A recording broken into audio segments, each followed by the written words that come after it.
साथियों, भारत की इस कार्रवाई से पाकिस्तान घोर निराशा में गिर गया था, हताशा में गिर गया था, बौखला गया था। और इसी बौखलाहट में उसने एक और दुस्साहस किया।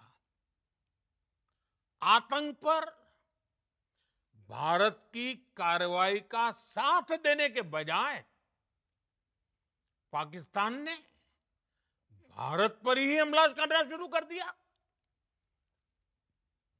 पाकिस्तान ने हमारे स्कूलों, कॉलेजों को, गुरुद्वारों को, मंदिरों को, सामान्य नागरिकों के घरों को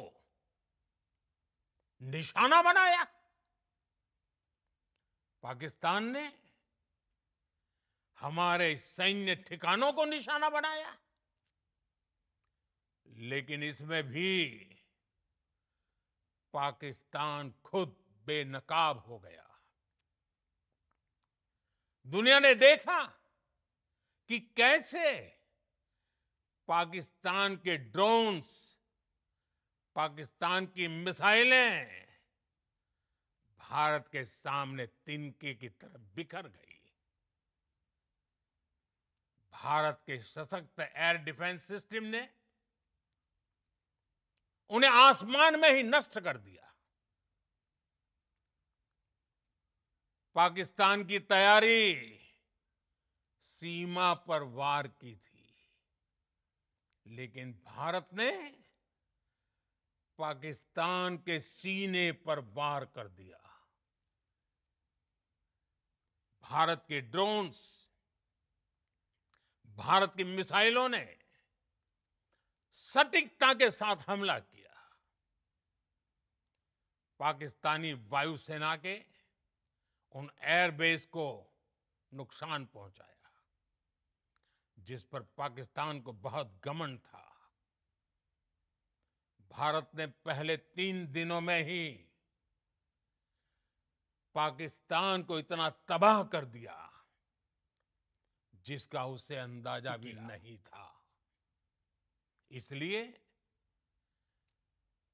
भारत की आक्रामक कार्रवाई के बाद पाकिस्तान बचने के रास्ते खोजने लगा। पाकिस्तान दुनिया भर में तनाव कम करने के लिए गुहार लगा रहा था। और बुरी तरह पीटने के बाद इसी मजबूरी में 10 मई की दोपहर को पाकिस्तानी सेना ने हमारे डीजीएमओ को संपर्क किया। तब तक हम आतंकवाद के इंफ्रास्ट्रक्चर को बड़े पैमाने पर तबाह कर चुके थे। आतंकियों को मौत के घाट उतार दिया गया था। पाकिस्तान के सीने में बसाए गए आतंक के अड्डों को हमने खंडहर बना दिया था। इसलिए जब पाकिस्तान की तरफ से गुहार लगाई गई, पाकिस्तान की तरफ से जब ये कहा गया कि उसकी ओर से आगे कोई आतंकी गतिविधि और सैन्य दुस्साहस नहीं दिखाया जाएगा, तो भारत ने भी उस पर विचार किया। और मैं फिर दोहरा रहा हूं, हमने पाकिस्तान के आतंकी और सैन्य ठिकानों पर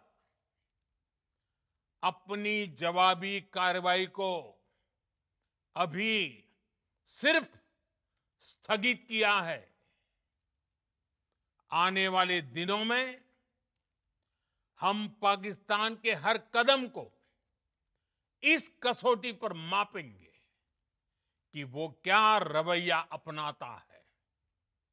साथियों, भारत की तीनों सेनाएं,